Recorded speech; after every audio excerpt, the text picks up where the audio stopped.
Hello, this is János, it's Real World Audio, and let's answer Human R's comment.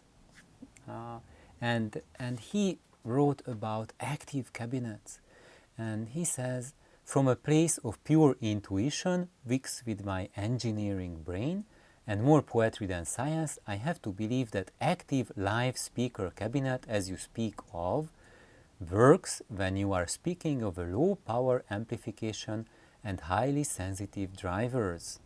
The intuition part is that a typical instrument creates noise with minimal power, minimal watts, and little to no heat, whereas most audio equipment, even low power class A, between the amp and the speaker, consumes massive amount of power and heat in comparison.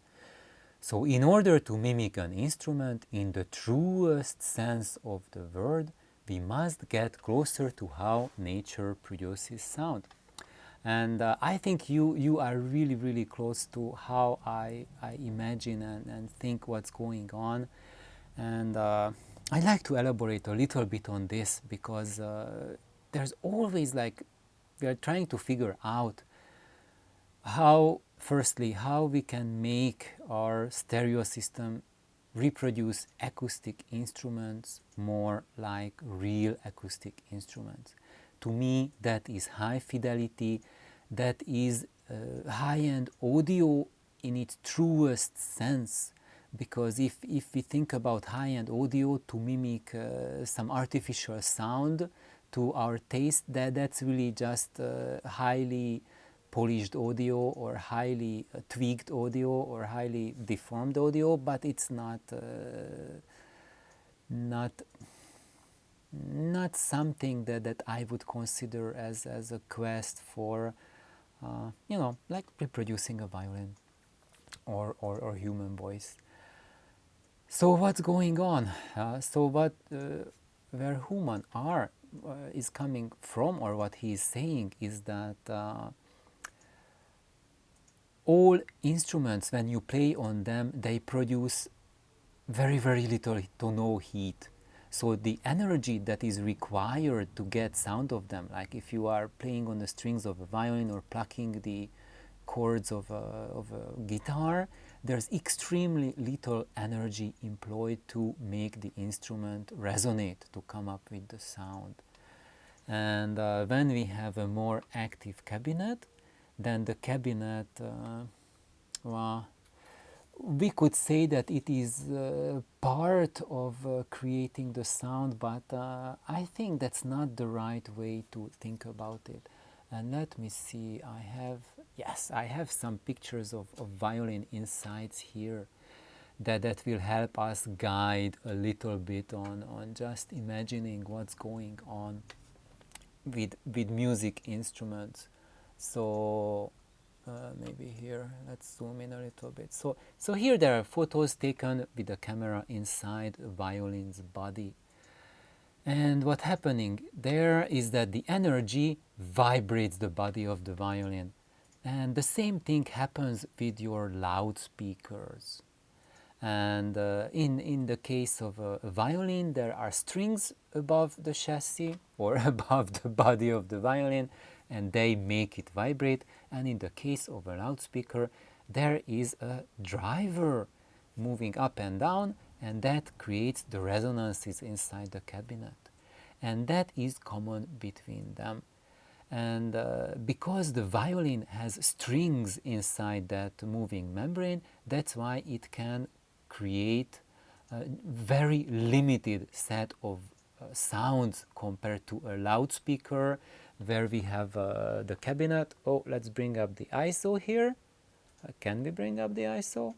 No, it doesn't let me.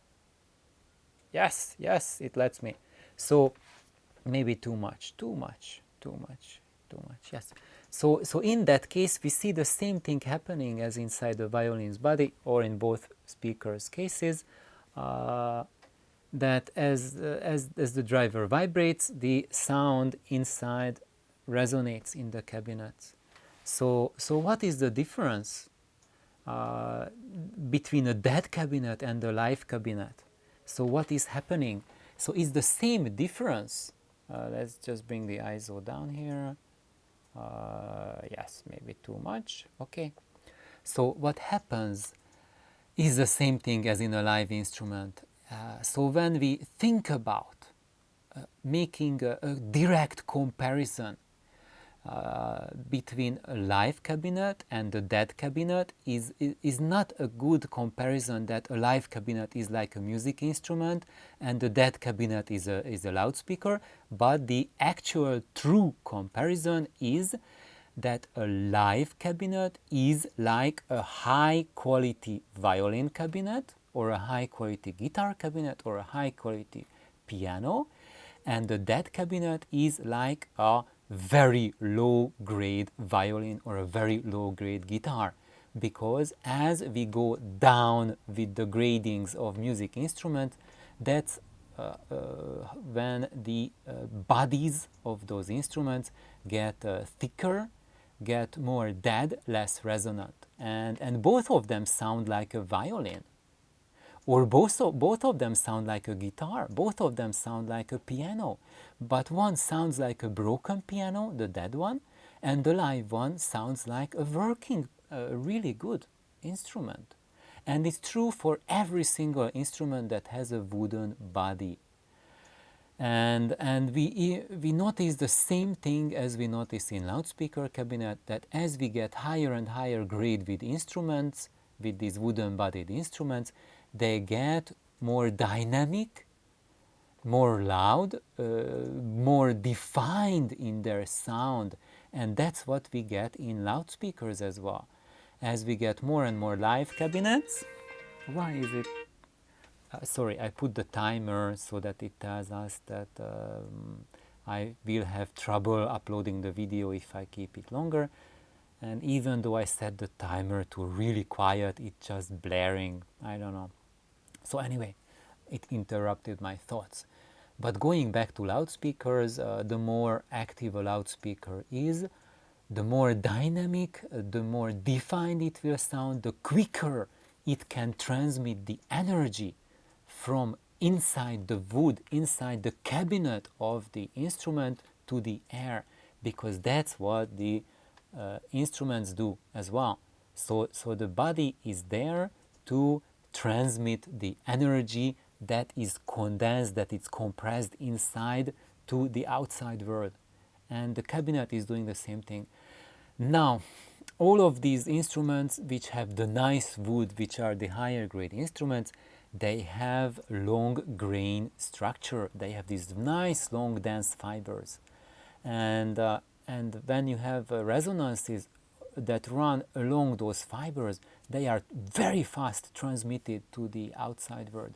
And when you are having resonances that travel across those grains, across those fibers, then the transfer speed of those energies to the outside world is 10 times slower.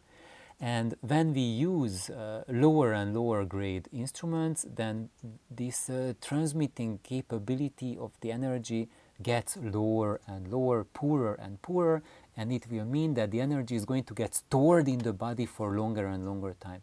And guess what? Which is the absolute worst material to transmit energy to the outside world? The one that has zero grain structure at all. And what is that material? That's MDF, HDF, chipboard, particle board, these type of things, because there the grains are ground up and it's sawdust, basically a form of sawdust stitched, or I would say glued together, and it does not have that ability to transfer the energy fast. Yeah, it's dense and whatever, whatnot, but and we are using like a really thick one instead of this really thin body for a violin or a piano or a guitar, but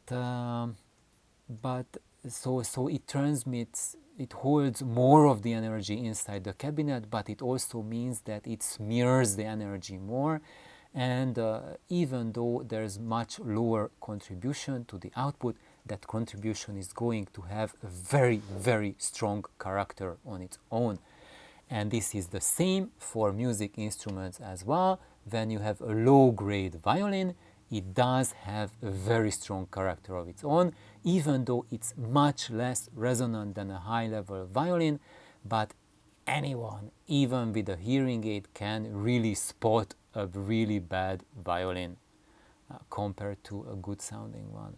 And even though it's more that, so for a loudspeaker manufacturer it would be like more like a goal to follow because it's a more that thing, but for everyone it's really obvious that as we are decreasing the liveliness of the cabinet of any music instrument, we are going to really skew the tonality towards a much more uncomfortable version that is not doing good to the sound.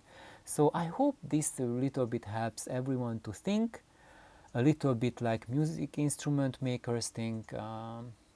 And thank you for this wonderful comment, and I hope everyone liked, or well, maybe you didn't like but learned a little bit from what I shared now, or anyway, thank you. Please like and subscribe. Bye bye.